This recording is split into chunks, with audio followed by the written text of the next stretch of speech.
Welcome to Health Hackers episode 63. My guest today is award-winning pediatric physiotherapist Nicole joining us from Perth in Western Australia, where she's the director and founder of Western Kids Health, a community designed for infants to teens, specializing in physical, cognitive, and emotional development. Additionally, Nicole set up and leads the Baby Play Academy, an online program designed to help parents take evidence-based early intervention strategies with their little ones to support development through talking, moving, and playing within their first 18 months. She's also a mum of two who sometimes gives us an insight into physical play and development with her own children through her Instagram account, where she has more than 137,000 followers. That's at Nicole_kidsphysio. Before we begin, a quick note to new viewers and listeners: anything you hear or see on Health Hackers should not be considered personal or medical advice. You know the score. Always talk to your health provider about your concerns. Nicole, welcome. Thanks, Gemma. Thanks for having me. I'm so pleased to be able to speak to you, not just because you have such a wealth of knowledge for everyone listening and watching, but also because I'm a first-time, relatively new mum, and it's really struck me how there can be this sense of urgency when it comes to baby development milestones. I know your anxiety around this area was part of why you founded the Baby Play Academy. So to kick us off, could you tell us, do we really need to be stressed over how soon our baby can sit, crawl, stand? And if so, what are the most important milestones we need to be concerned about in that first year of our baby's life? Oh, thanks. That's a huge question to start with, Gemma. It's a tricky one. And I think, like, I'm speaking with lots of new parents and lots of not so new parents as well that have been through, the parenthood journey. It's really tricky, that transition from being a couple or being a person and then being responsible for a little one. And our society, obviously I'm from Australia, so I speak in an Australian context, but what we're seeing is that our society on a whole is much more achievement driven in terms of what are the measures of success? How do you know that you're doing well in your life? How do you know that you're giving your child every opportunity? And when little ones are born, motor development is the most obvious thing that is occurring, and the most obvious things that people tend to use as markers for your success as a parent, which is not true. And their motor development is unique to your little one, and there are so many interacting factors around that. It's impossible for you to control their motor development, but it's almost something that you see as your responsibility to take on. So a lot of, we have a child health nurse here in Australia, and we go to our child health nurse or a general practitioner for a checkup, and they're like, is your baby rolling? And they've got their tick chart, and you're like, oh my God, is it? Am I meant to be helping them do that? Is that my responsibility? Have I failed my baby? And so there becomes this sort of anxiety around milestones, and especially physical milestones in that first 18 months, because they are the most obvious development that is occurring. Not just from oh my gosh, I'm getting asked at my appointments if this is happening, but also when you hang out with your friends and their little ones their little one's doing that. Is my little one, what should they be doing that? And it creates this sort of uncertainty and that feeling that you should be doing more to make your child advance quicker in their physical milestones. And I always laugh when I see the programs that get advertised all over the internet. It's like, let's make your child a genius in 3 months. Let's have them walk crawling by 5 months. And it's just tricky. There's obviously things that we can do to optimize their natural development curve, but you can't. Every baby cannot be crawling by 8.5 months, because there's so much variety in development it's a normal spectrum of variety. So for any scientists out there that we talk about bell curves, there's lots and lots of data in monitoring motor development across different cultures as well, and different cultures will have different developmental sequences and different things like that. For example, in Papua New Guinea, which is near Australia, they carry their babies a lot because of the hazards and the dangers associated with putting your little ones on the floor. And so their babies don't tend to crawl, they tend to sit and then walk. And that's perfectly appropriate in their culture, and the risk of life versus keeping our babies safe that's appropriate, and their little ones are not any worse off for it.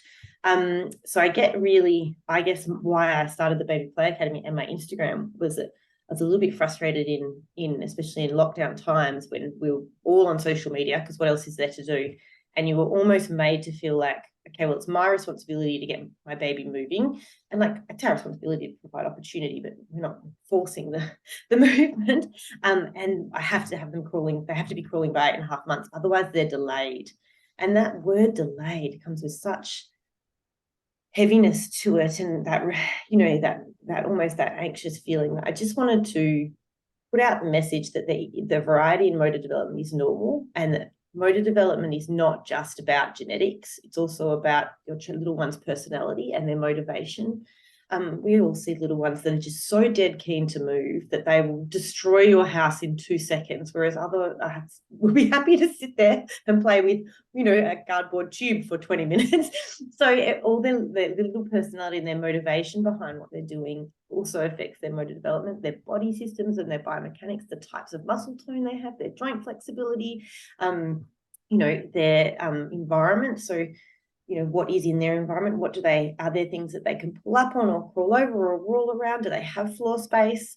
What opportunities in terms of, one thing we can do as parents is the way that we hold and move them in different directions, or providing new, and I'm going to say toys in brackets, because toys can be a toilet roll or a cardboard roll or a plastic milk carton, or there's lots of different things that you can provide, but new things to explore.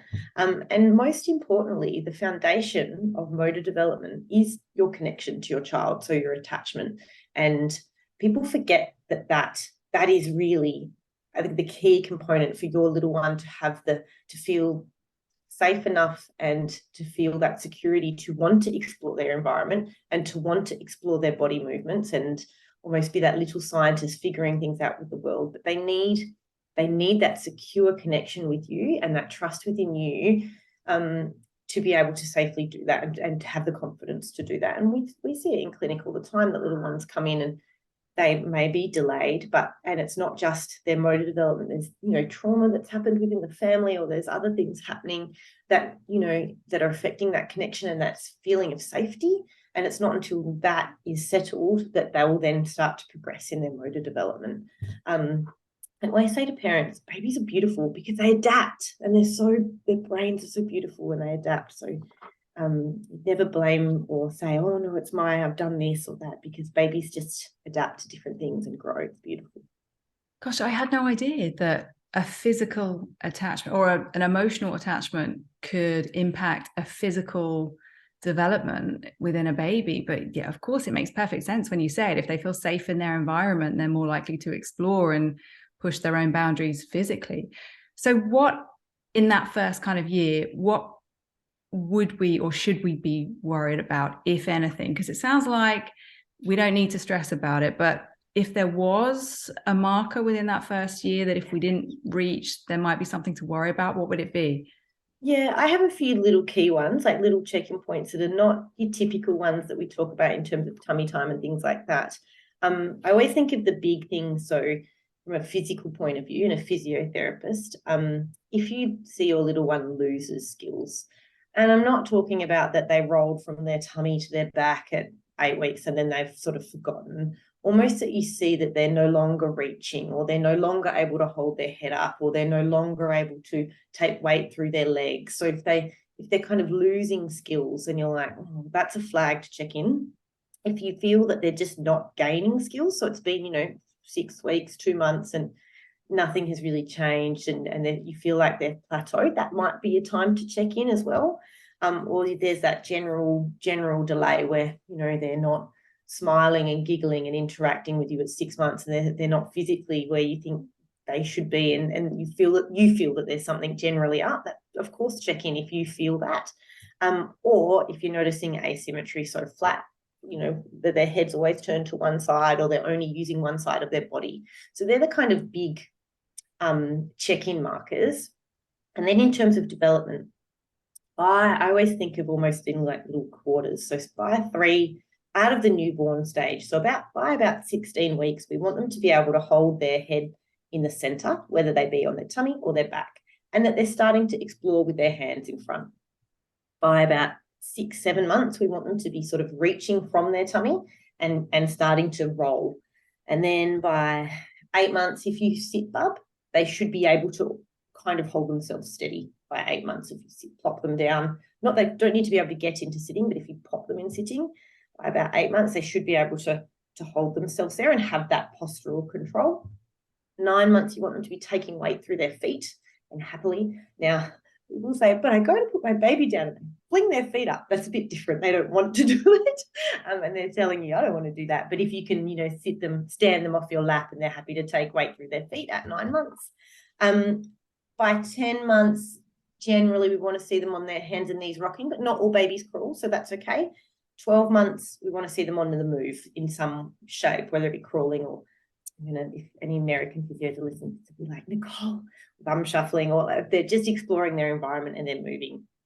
And then by 15 months, we want them to be seeing them close to taking steps, almost like that you're kind of waiting for it to happen. So they're pulling up and they're cruising. They might not be taking steps yet, but they're starting to explore their environment in that upright position.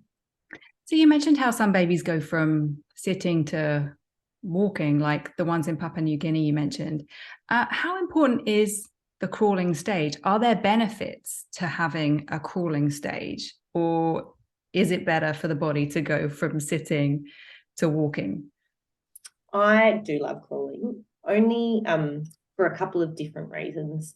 It obviously when you think of bubs and their development, there's like you see the typical curve of where they, push up on tummy time and then they roll and then they sit and then they crawl and then they walk. And we have to remember that motor development isn't linear, and some babies might pull to stand before they crawl, or they might sit before they crawl, and they might crawl before all of those things. And so there's a few different variations of all paths lead to Rome, and you want to be seeing that progression.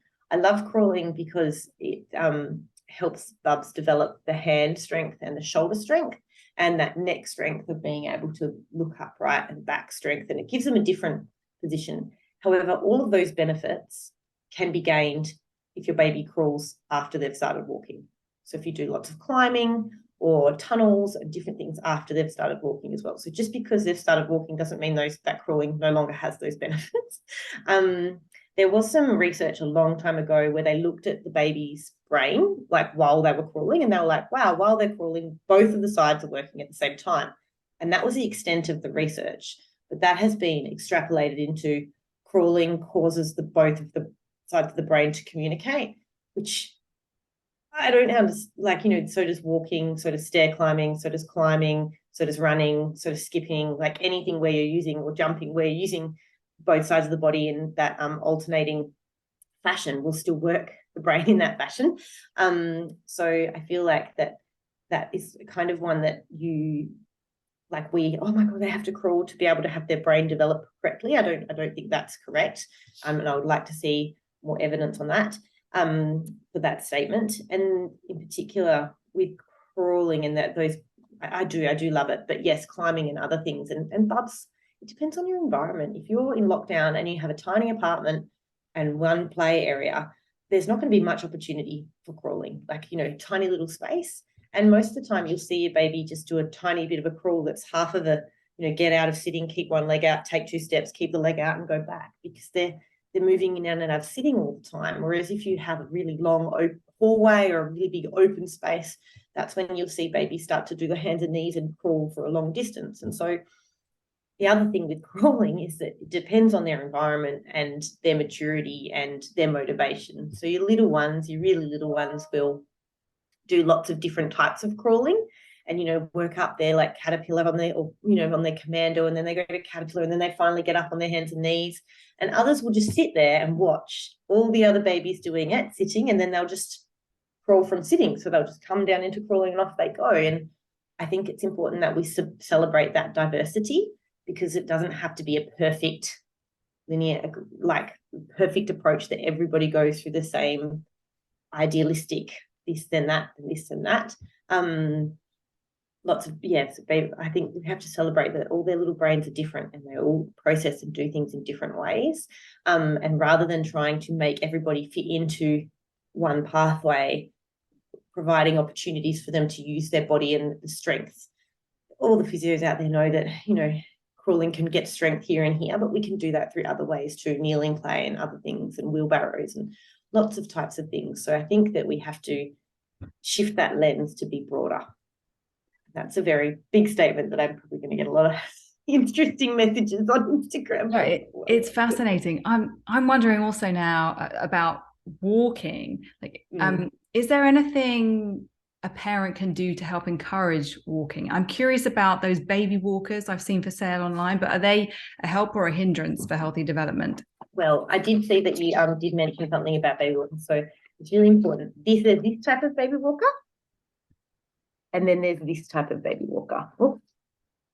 So this one can be plastic or wooden, but basically it's a toy that your baby has to pull themselves up to stand and push to, they have to use their own muscle forces and their own sort of strength and motivation to generate that power to walk the walker. You don't need a baby walker. You can just use an upside down washing basket or a cardboard box, or lots of babies will just push anything that can slide along the floor.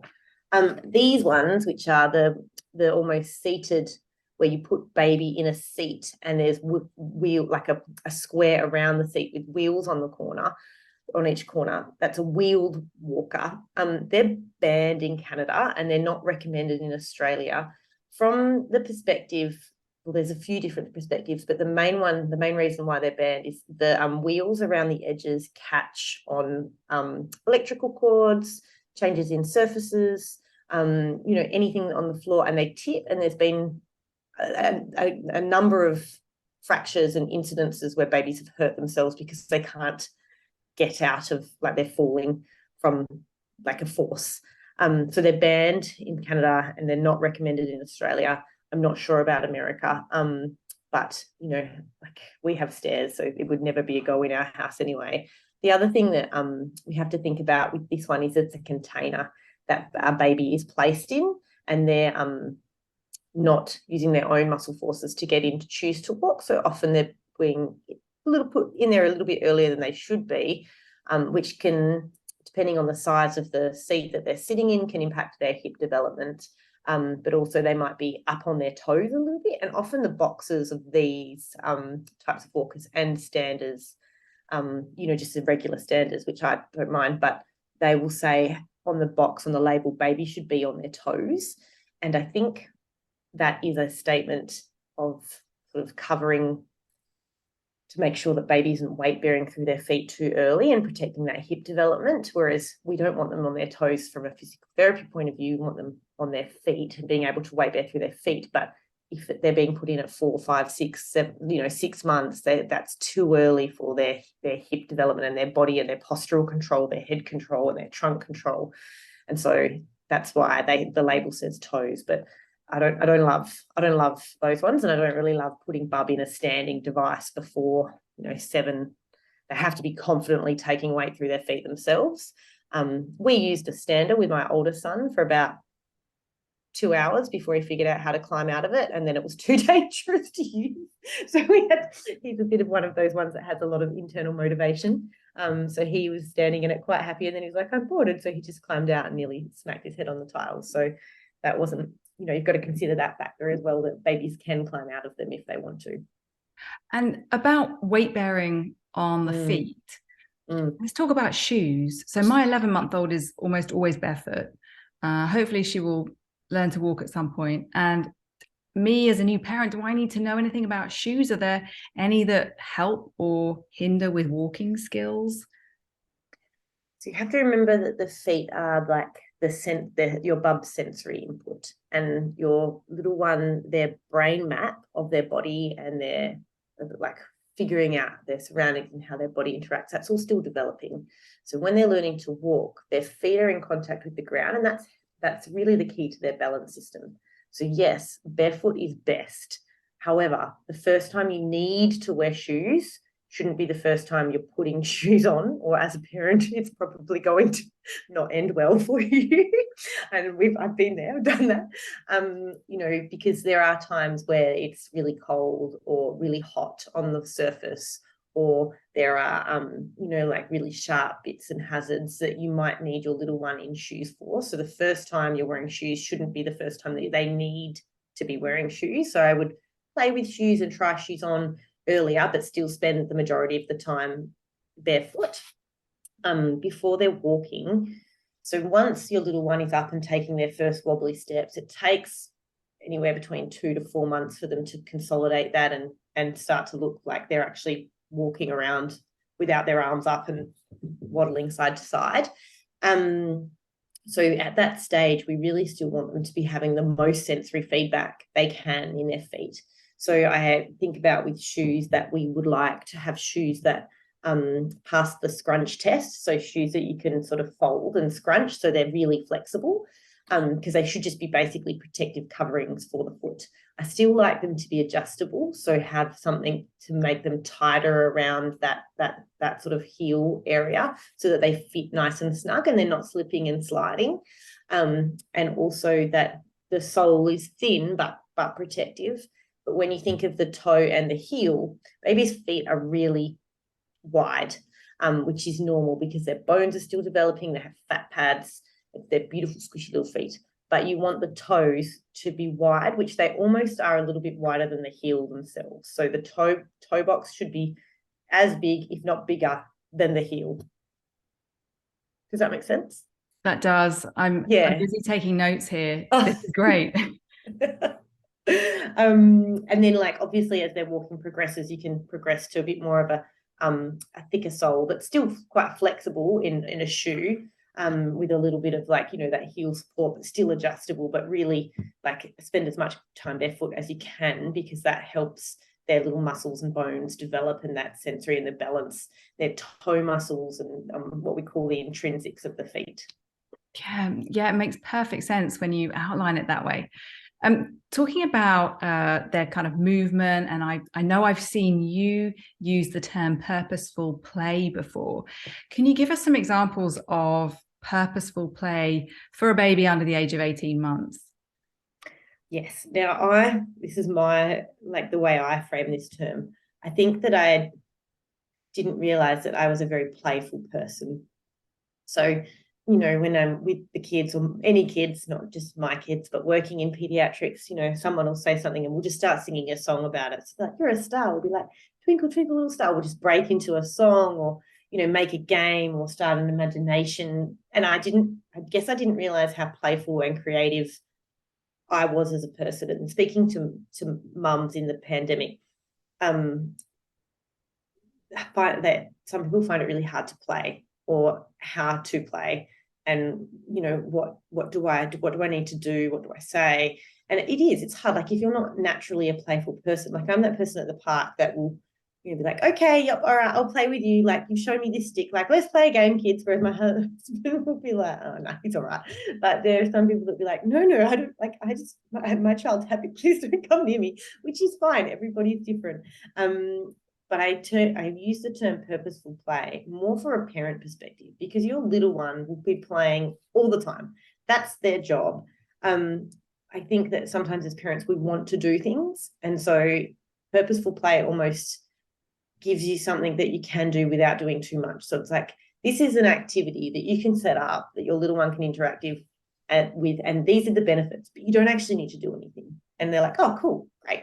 And so it's more of an understanding of why and how you can role model that as play, so that they can see. So you have a water bottle with rice in it, and you go shake, shake, shake, shake, shake, or you go roll, and then, you know, you pass it to your little one. So you model that, and then they can, you know, explore that bottle. And when you see them shake it, you can say, oh, shake, shake, shake. And so it's more of that modeling and describing and interacting in terms of the purposeful play. But really, babies just play all the time, except when they cry. But they play all the time to explore their world. So this is more of a term for parents to help them if they're struggling with play, and setting up play, or setting up play opportunities. And so, yeah, that's where it came from. So this might be on a bit of a tangent, but does screen time, so any screen, TV, tablet, phone, affect a child's physical muscular development in any way? When we're talking about, babies, if they're watching screens. Well, it can. It can in a number of ways. You can motivate them to take steps. If you're if you're using your phone and they really want your phone, it can positively impact. But it can also negatively impact your child. It'll be unhelpful. I don't like to use the terms positive and negative. It can be unhelpful if it's reducing the opportunities for physical development or physical movement. And it can also be unhelpful for their visual development. So there's a lot of research, even pre-pandemic times, about short-sightedness in kids and the amount of screen time impacting visual development, because little one's vision will continue to develop until they're 8, 9, 10.